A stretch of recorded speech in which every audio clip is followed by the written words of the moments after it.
Overconfidence. The chicken was delectable, but it wasn't completely filling. Your turn, I told the egg, to which the egg could have answered, that's what you think. Ever heard that expression, you can't make an omelet without breaking a few eggs? Well, here's this world's version. You just can't make an omelet. You can't fit the egg into the furnace. You can't crack it into a bowl. You can't even step on it. So much for walking on eggshells. As a last resort, I tried tossing it in the air to hit it with a stick. But before I could swing, the incredible, inedible egg flew across the room, hit the wall, and disintegrated like a clump of tall grass. Great, I grumbled, just as my fire winked out. Darkness returned, along with all my irrational fears. Peering into the furnace's lower slot, I saw I still had a few more untouched planks of wood. Why weren't they burning? Did the furnace only work when it had something to heat? Shivering with cold and nerves, I rifled through my belt and pack for something else to burn. The first thing I grabbed happened to be a block of sand. Thankfully, the furnace accepted my offering, giving me light, heat, and a few seconds later, a whole new modern convenience. I should have known what I was making. Back in my world, it was everywhere. Every building, every home, every vehicle, even over people's eyes to help them see better. It was one of the most vital components of human civilization, and I had no idea how it was made. Not until I pulled the smooth, clear block from the furnace did I realize that heating sand got you glass. Dolt, I mumbled, punching out a hole in the wall and replacing it with the transparent cube. Did you ever ask where anything comes from? What an amazing thing a window is. It gives you the freedom to see the outside world, but the security of knowing that world wouldn't come in. At least that's what I hoped. In zombie stories back home, didn't people always board up the windows at the first sight of the living dead? Would I have to do that when my own cubit corpses showed up? For now, I couldn't hear any goals, and I couldn't see anything through my new south-facing window. That's when I realized I placed it on the wrong side. My garden, the only thing worth looking at, was north of my hut. I started punching the glass, expecting it to pop out and hover like all the other blocks. Instead, it just shattered like the egg. Oops, I said. No problem. I've got a whole beach worth of sand right outside. If I'd been more cautious or timid, or even just a little bit more patient, I might have made the smart choice and waited for the dawn. But did I? The night had gone so well. I'd been racking up so many wins. Fire, cooked food, and now glass for windows. For the first time since landing, I felt fully in control of my situation. I was becoming overconfident, and that's what got me into trouble. I'll just make a torch, I thought, holding my stick up to the furnace. Monsters gotta be afraid of fire. When the stick refused to catch, I should have taken it as a sign to stop and think. But did I? The glow from the cabins gotta be enough to keep everything away, I reasoned. Sauntering out to the moonlit shore, shovel in hand, trying to whistle through my thin, flat lips, I couldn't wait to make all kinds of cocky mistakes. And I made a ton. Instead of digging right outside my door, I chose a spot halfway up to the beach. Instead of gathering a few cubes and dashing back, I just kept going until I dug myself into a hole.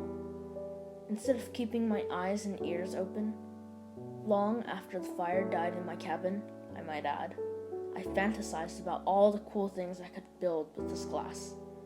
A skylight or a wraparound windows, or maybe even a greenhouse if I dug up enough sand. A sharp, rasping hiss yanked me out of my nighttime daydream. I froze, looking up. Sp came the sound again, gripping my gut with recalled terror. It was the same rasp I heard that first night in the forest, when I'd seen those terrible eyes. And here they were again, passing right over me. A small cluster of growing rubies embedded in a black, cow-sized, 8-legged beast. Spider! Before I could run, move, or think, it jumped into the hole with me. Snapping jaws tore at my chest. I toppled backwards, dropping my shovel. The spider pounced. I dodged. It spun for another strike as I scrambled frantically out of the pit. Scratching legs behind me, coming up fast. My axe, back in the cabin. Too far. A bite on the leg. Pain. Fear. I reached into my belt for something. Anything. Sand. Nothing but sand. Maybe if I could lay a roof, I could trap it underground. I reached the top, the spider at my heels. I turned, hit it with a block of sand, and placed that block at the hole's edge. But the sand didn't stick. It fell. Hissed the predator as the tan cube crashed into its head. I placed another falling block, then another, and another. The spider hissed angrily, pinned under more and more debris. I didn't know if I was doing any harm. I just wanted to keep it buried long enough to escape.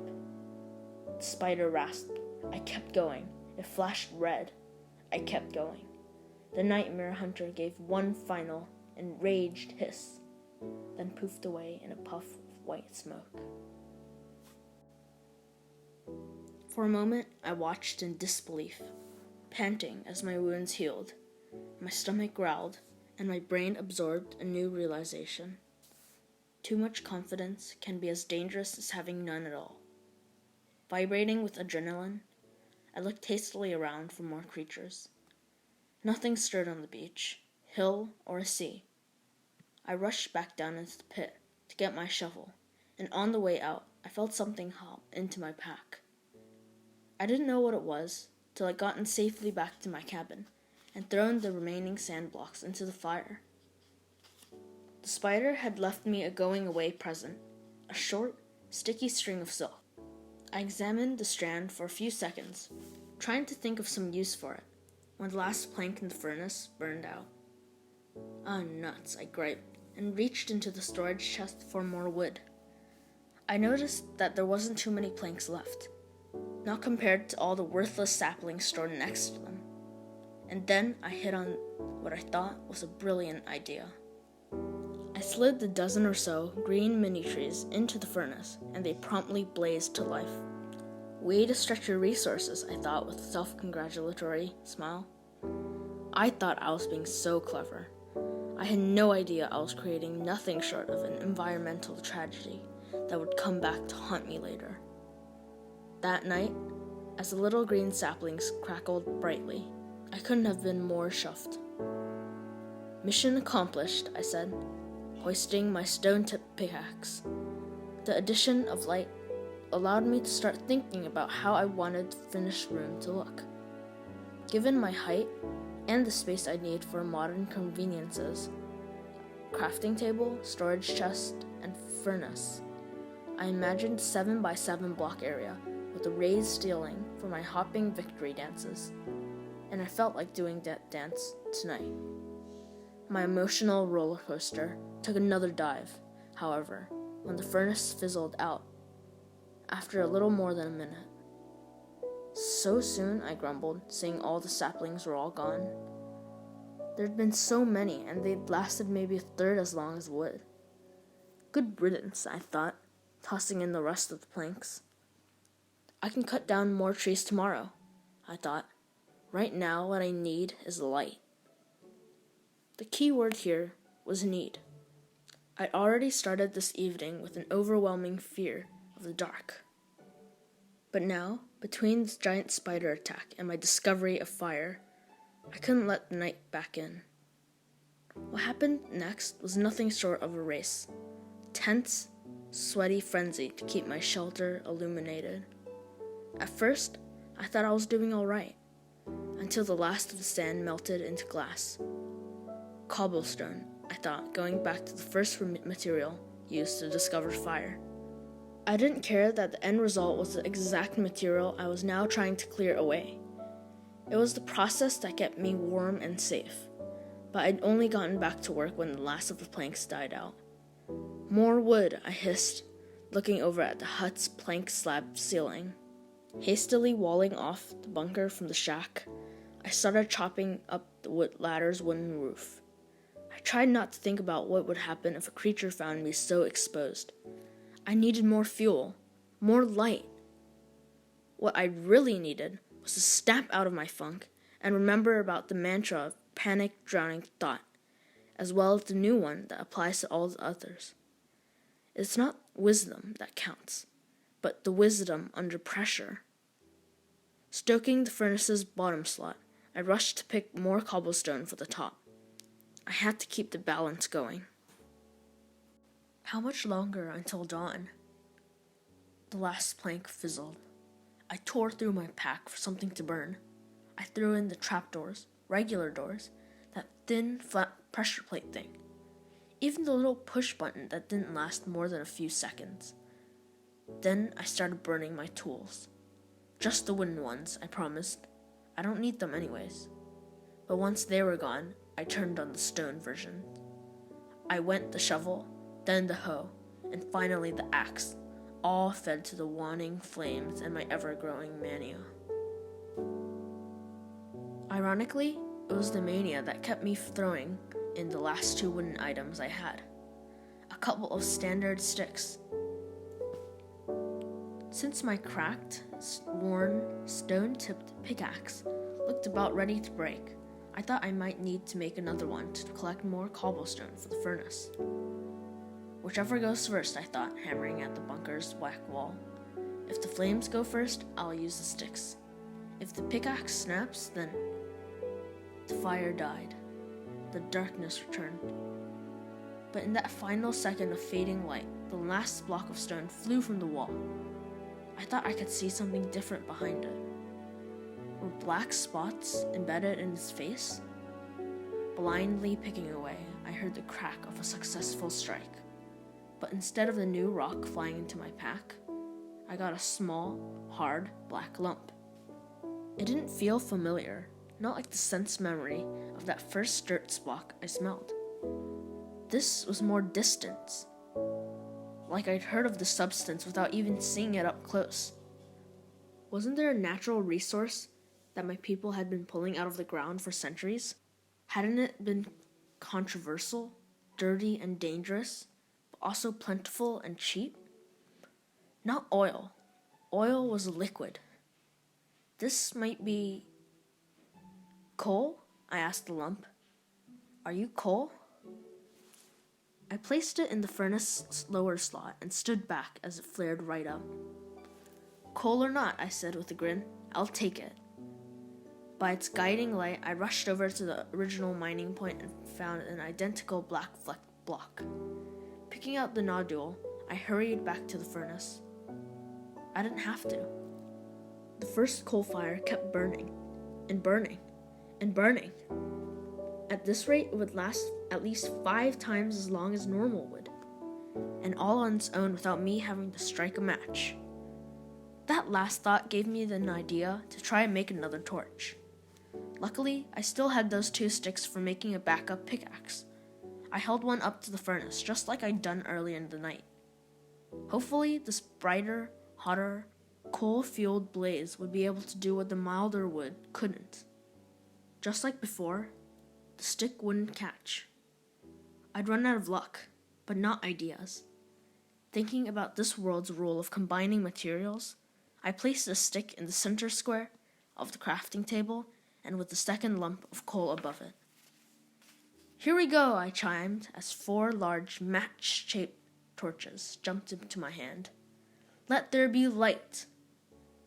Feeling like the smartest person in the world, which might actually be the case if this world had no other people, I bounced back to the still burning furnace and expectantly held a torch to the flames. And, once again, well, you get it. Grr, I growled in a tone that would have made any zombie proud. What's missing?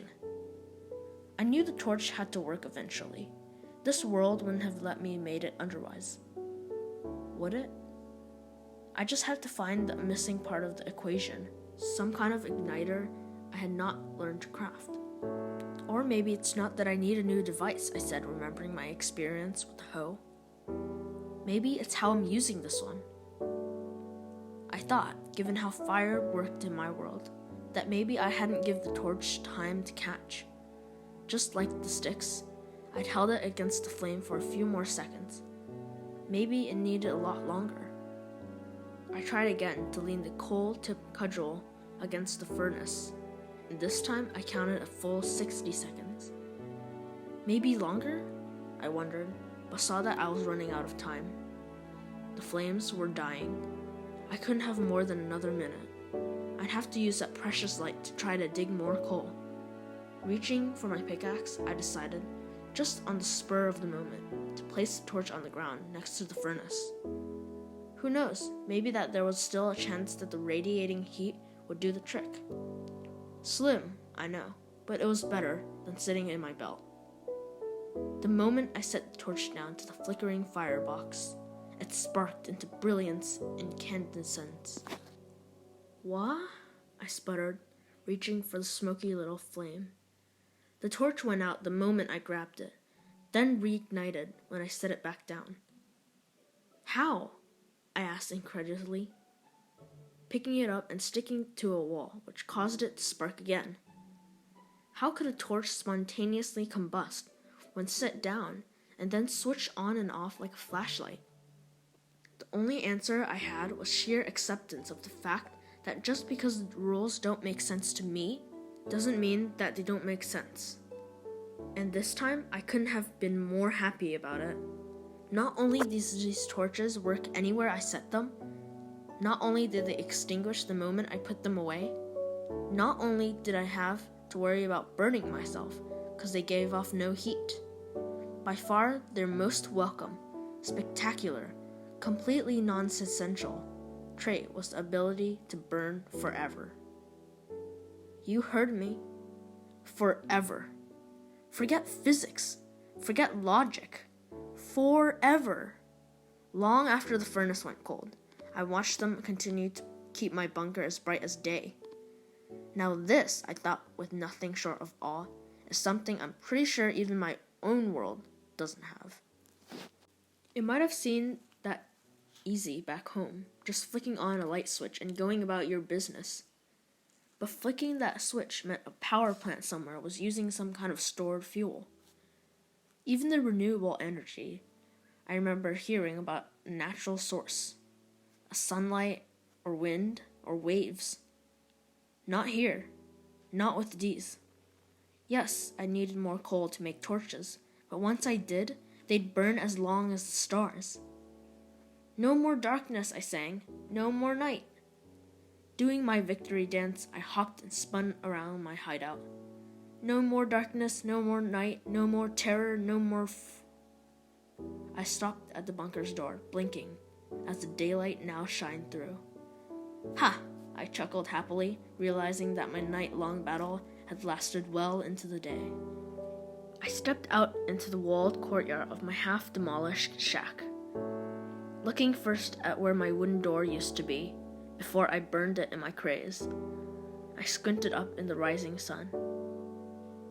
I hadn't noticed that until that moment, that this world would let me look right at the sun without damaging my eyes. I couldn't help feeling like there was some reason for it. Don't worry, I told the warm, welcome square. I won't need you tonight. I went back inside, punched a wall-mounted torch into my hand, then carried it back outside. You can rest easy now, I said, holding the torch up to the sun. I'm done being afraid of the dark.